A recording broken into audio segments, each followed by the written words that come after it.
Vous êtes à la recherche de matériel vous permettant de comprendre l'application Notion en français?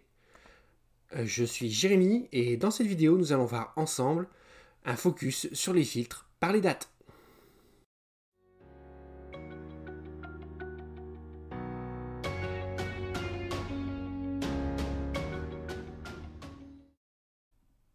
Bonjour à tous et bienvenue sur la chaîne Se former avec Jérémy.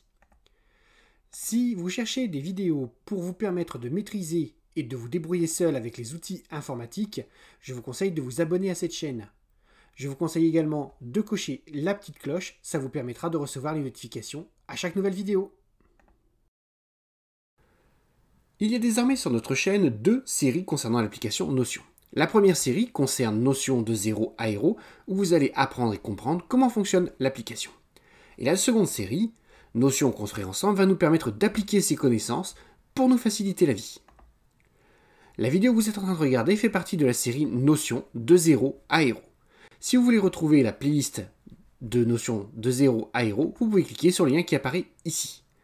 Bien entendu, la vidéo que vous êtes en train de regarder a été découpée en chapitres pour vous permettre d'aller beaucoup plus vite. Les chapitres sont dans la description. Si vous désirez voir la série Notion construire ensemble, regardez également dans la description, il y a un lien vers cette playlist. Alors dans cette vidéo de la série Notion de 0 à Hero, on va toujours continuer en fait avec la vue base en ligne, mais on va se focaliser sur le filtre des dates. On va essayer de comprendre ensemble les différents termes et ensuite de voir comment on peut appliquer pour utiliser ça dans nos bases de contrôle de tous les jours. Assez discuté, passons à la démo. Ok, donc première chose qu'on doit déjà savoir dans Notion, c'est déjà traduire un petit peu les différents termes qu'on a. Donc première chose à voir, c'est on va voir ensemble today, tomorrow et yesterday, donc ces trois-là. Bon, ça paraît un petit peu évident, mais je dis quand même, donc on a aujourd'hui, demain et hier. 1 week ago, ça signifie il y a une semaine. 1 week from now, ça signifie dans une semaine. 1 month ago, il y a un mois. 1 month from now, excusez-moi pour l'accent, hein, mais dans un mois. Bon, ça, vous devez, je vais vous les fournir aussi également, hein, je vais vous mettre un petit PDF dans la description pour que vous puissiez ensuite le télécharger pour l'avoir pour vous. Alors, comment ça s'applique, comment on l'utilise? On va voir par exemple en utilisant la valeur aujourd'hui. Voilà. Donc, si je vois la valeur aujourd'hui, on considère que aujourd'hui c'est le vendredi 15 janvier. Hein. Bon, je vous ai fait ici en haut, vous voyez, hein, 15 janvier, je suis parti donc du 13 décembre jusqu'au 17 février. Alors, le principe qui est appliqué avec donc les opérateurs qu'on a devant de disponibles, j'en laisse un de côté exprès, c'est parce qu'on va le voir après. Donc ici, qu'est-ce qu'on voit? On a is, donc c'est et aujourd'hui, donc ça ne montre que la date du jour. Is before today, donc c'est avant aujourd'hui strictement, c'est-à-dire que ça prend tout ce qu'il y a avant, sauf le jour même, le today. Is after, ça veut dire ce que ça veut dire, c'est le après le aujourd'hui, en excluant aujourd'hui. Is on before, ça veut bien dire que is on or before, ça signifie qu'on prend en charge la journée ainsi que ce qui se trouve avant. Et is on or after, on prend la journée et ce qu'il y a après. Alors là où ça devient intéressant, c'est que là on a utilisé la valeur today, mais on peut utiliser d'autres valeurs, comme par exemple, on va mettre hop, yesterday, hier, donc c'est exactement la même chose, hein.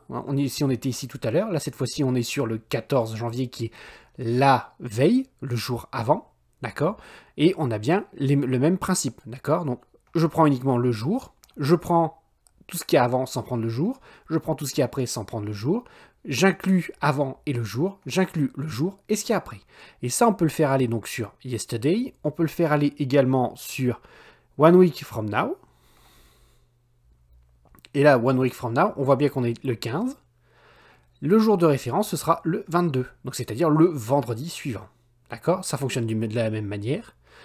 Et si on prend, hop, il y a une semaine, donc nous sommes, selon mon tableau, le 15 janvier, donc je prends le vendredi précédent, qui est le vendredi 8, et à partir de là, j'applique le même système avec les opérateurs. Ça fonctionne aussi également pareil, de la même manière, hein. On va voir tout de suite pour hop, les 2 mois.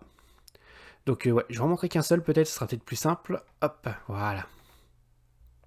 Il y a un mois, je suis le 15 janvier, donc il y a un mois, ça correspond au 15 décembre. Et à partir de là, les opérateurs s'appliquent exactement de la même manière. Maintenant, on va avoir un opérateur qui est un tout petit peu particulier, donc c'est pour ça que je l'ai mis à part. C'est le within, donc c'est-à-dire inclus dans, puisqu'en fait, cet opérateur n'utilise pas les valeurs qu'on a vues ici tout à l'heure, il utilise des valeurs qui lui sont propres. Donc si je pars toujours du principe que je suis le 15 janvier, the past week, c'est la semaine précédente en excluant le vendredi 8, d'accord? Donc c'est bien 7 jours en incluant la journée d'aujourd'hui. Si je fais le mois précédent, c'est le mois précédent, donc c'est les 30 jours précédents en excluant le 15, d'accord? Je suis le vendredi 15 janvier, j'exclus le 15 décembre et je prends tout ce qui est entre les deux. L'année précédente, c'est la même chose, je pars du 15 janvier 2020 pour arriver au 15 janvier 2021. The next week, month, year, ça fonctionne de la même manière, mais en fait vous devez retenir principalement pour ces formules qui est en fait notion prend par principe une journée entamée, c'est-à-dire le 15, eh bien c'est une journée passée. Donc en fait il fonctionne sur le même principe, il ajoute bien ici 7 jours après, donc il inclut cette fois-ci le vendredi suivant. Si je prends le mois, il ajoute bien le 15 suivant, d'accord? Donc là ici le 15 février, et si je prends l'année, il va ajouter le 15 janvier 2022. Alors ça, ce sont les formules théoriques. Honnêtement, je les utilise pas tous, on va voir ce que j'utilise dans la suite de la vidéo. Bon, maintenant qu'on a bien expliqué en fait comment ça fonctionnait au niveau de ces fameux filtres, on va essayer de voir comment on peut les appliquer pour les utiliser dans notre vie de tous les jours et surtout pour s'organiser. Alors, là j'ai créé ici une base de données avec en fait, pour chaque jour, vous avez en fait un item qui apparaît tous les jours. Donc là ici c'est sur la vue calendrier que je montrerai dans une autre vidéo, mais c'est bien pour vous montrer que j'ai bien un item qui apparaît tous les jours, d'accord? Donc ici on a à la forme du calendrier, on voit tout. Maintenant ce que je vais vous montrer c'est si jamais j'utilise le filtre aujourd'hui uniquement. Donc on a bien ici sur le filtre That is today, d'accord? Je descends, je n'ai bien que aujourd'hui. Donc là, je vous montre les filtres que moi j'utilise, parce que après, vous pouvez utiliser les autres filtres comme ça vous chante. Ici, l'autre filtre que j'utilise, donc là je le mets en vue calendrier pour bien vous expliquer comment ça fonctionne. Donc là, le filtre qui a été mis en place, c'est donc la date is on or before today, donc ce qui signifie montre-moi tout ce qui est aujourd'hui et en retard, donc c'est-à-dire avant aujourd'hui. Donc là, vous voyez, j'ai bien aujourd'hui le 28, et je remonte bien jusqu'à tout ce qui est en fait présent avant cette date. Alors, vous allez me dire, oui, mais ça ne me montre pas les choses que j'ai fait ou pas. Filtrer uniquement sur la date, en fait, ça n'a aucun intérêt, par exemple, pour une to-do list ou ce genre de choses. Ce qu'il faut rajouter derrière, c'est une colonne, en fait, avec une case à cocher, que vous cochez une fois que vous avez terminé. Et pour voir ce qu'il vous reste à faire, c'est très simple, il suffira à ce moment-là de filtrer. Montre-moi ce qui est en retard, c'est-à-dire la date d'aujourd'hui et avant, et vous rajoutez ensuite et ce qui n'est pas coché. Comme ça, vous voyez ce qu'il vous reste à faire encore.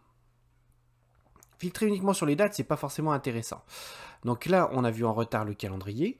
Alors, je vais vous présenter exactement la même chose, mais sous forme de table. Bon, ben voilà, vous voyez, c'est assez simple. Ça, c'est la table, c'est la façon dont on connaît. Et on a ensuite une autre vue. Donc, je vais passer ici là-dessus. Alors pourquoi je passe là-dessus? Parce que là, voilà, vous avez vu en fait tous les filtres qu'on a vus précédemment. Moi, je vais être honnête avec vous, c'est les deux seuls que j'utilise vraiment la plupart du temps. Parce que je n'étais pas satisfait en fait de ce que me fournissait Notion au niveau des filtres. À exemple concret, je voulais qu'il me montre tout ce que j'avais à faire cette semaine, mais la semaine calendaire. C'est-à-dire, par exemple, je voudrais pouvoir filtrer ce que j'ai à faire, donc on est aujourd'hui le 28 janvier, ce que j'ai à faire du 25 janvier jusqu'au 31 janvier. Alors, j'ai trouvé une petite astuce, hop, que je vais vous montrer. Donc, je vais rajouter la propriété, qui est une colonne, en fait, qui a été calculée. Donc, je vous l'affiche. Alors, ça va être peut-être un petit peu long, voilà. Alors, c'est un calcul, en fait, qui est réalisé, en fait, sur le numéro de la semaine, par rapport au numéro de la semaine du jour, et ensuite par rapport au numéro de la semaine de la date où se trouve l'item, en fait. Donc là, par exemple, vous voyez, donc alors ça a un petit défaut, c'est que le dimanche est considéré comme la semaine prochaine. Mais vous voyez qu'ici, par exemple, j'ai bien cette semaine ici, donc tous mes tâches, en fait, qui sont du 25 au 30 sont considérées comme faisant partie de cette semaine. J'ai ensuite du 31 jusqu'au 6 février qui est considéré comme étant la semaine prochaine. D'accord? Et vous avez ensuite tout ce qui est au mois de février qui est considéré comme étant le mois prochain. Et vous avez tout ce qui est du 1er janvier au 31 qui est considéré comme étant ce mois. Alors, on va essayer de l'afficher. Alors, je vais vous la montrer. Hop. Au format table. Alors, c'est une formule qui est un petit peu compliquée. Là, vous voyez, j'ai réussi donc à filtrer uniquement sur cette semaine. Donc, ce sont toutes les tâches que j'ai à faire cette semaine. Donc, je vais vous montrer la formule rapidement. Donc, elle est un petit peu complexe, mais on va voir ensuite, je vais vous expliquer rapidement comment elle fonctionne. Je vais vous la fournir et ensuite, je vais vous expliquer comment vous pouvez l'adapter chez vous. Alors, comment fonctionne la formule que nous venons de voir? Alors, c'est très simple. On prend la date d'action et la date du jour. La date d'action, c'est ce qui se trouve donc dans une de mes colonnes de données, c'est une des propriétés, et la date du jour sera calculée dynamiquement. À partir de ces deux données, je vais obtenir 4 autres données. La première chose, c'est qu'à partir de la date d'action, je vais obtenir le numéro de la semaine de la date d'action et le numéro du mois de la date d'action. Date du jour, pareil, je vais obtenir le numéro de la semaine de la date du jour et je vais obtenir le numéro du mois de la date du jour. Ces deux valeurs vont varier en fonction de la date du jour. Et je vais comparer toutes ces valeurs. Première chose que je vais faire, c'est que je vais comparer le numéro de la semaine de la date d'action et le numéro de la semaine de la date du jour. Si je tombe sur la même valeur, ça veut dire que mon action doit être réalisée cette semaine. Donc, la cellule va me montrer cette semaine. Si quand je compare le numéro de la semaine de la date d'action et le numéro de la semaine de la date du jour, si en fait j'obtiens un plus 1, c'est-à-dire que le numéro de la semaine par exemple de la date d'action c'est 15 et que en fait je suis à la semaine 14, d'accord? C'est une action que je dois réaliser la semaine prochaine. Maintenant on fait pareil avec le numéro du mois. Si le numéro du mois de la date d'action correspond au numéro du mois de la date du jour, c'est-à-dire que c'est une action que je dois réaliser ce mois-ci. Et si, en comparant les deux dates, je me rends compte qu'en fait il y a un système de plus 1, par exemple mon action est au mois de mars et qu'on est au mois de février, à ce moment-là, c'est une action qui doit être réalisée le mois prochain.